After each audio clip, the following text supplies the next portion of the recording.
Hey everyone, it's M.I.B, chair of the Candy Corn Committee. I'm here in my teal blazer with sequin candy corn patches on the lapel, orange shirt, and rainbow sprinkle frame glasses, no lens, and the candy corn nails, of course, can't forget that. I'm sitting down at my desk at the Policy Center because we have just received our first incident of the season. The Candy Corn Committee is a policy-making body. We provide Halloween-themed solutions to Halloween-themed problems. And I wanted to read the first incident to you from M.I.B. Okay, so I'm going to go ahead and get started, and then we can talk about what's going to happen next at the end. It's called The Spooky Boat Museum. Downstream from Falling, the largest and most powerful waterfall in the land, floats the Spooky Boat Museum, located under the trade region. The museum consists of a decommissioned boat which was once frequently used for commercial fishing. It is now a stationary museum ship tied to the dock with strong nautical rope. It is not supposed to sail.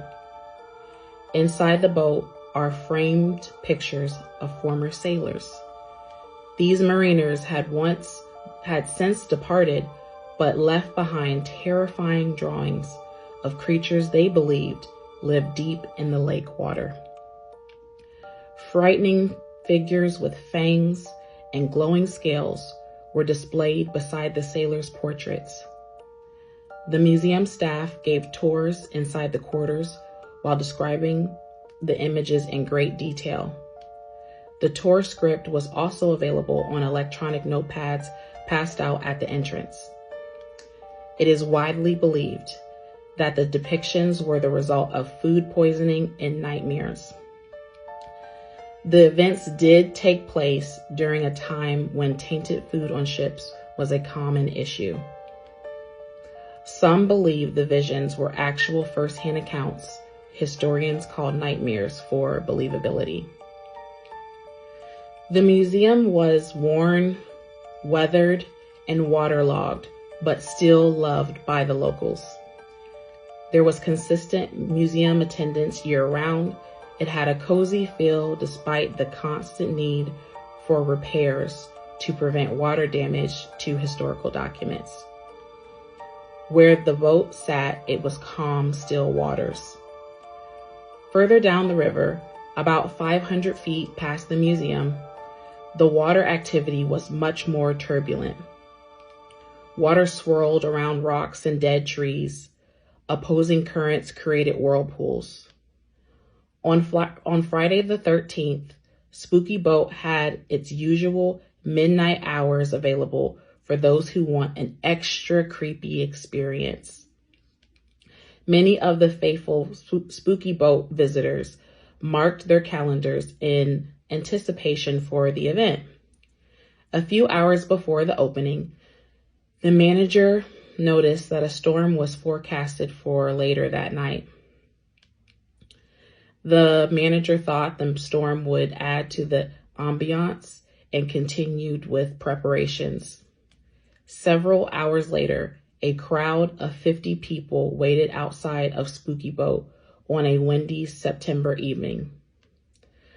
Light rain started to drizzle, but that did not deter the eager patrons.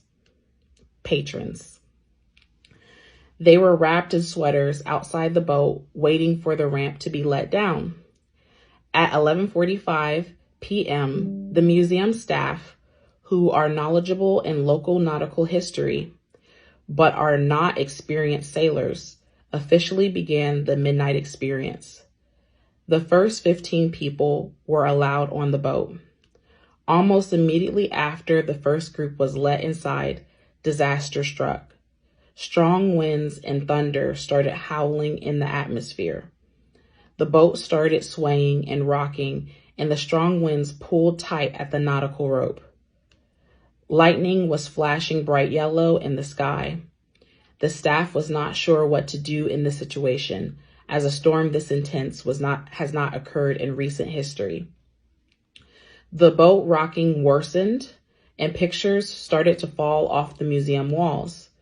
The power went out on the boat, but the storm light flashed on the haunted pictures.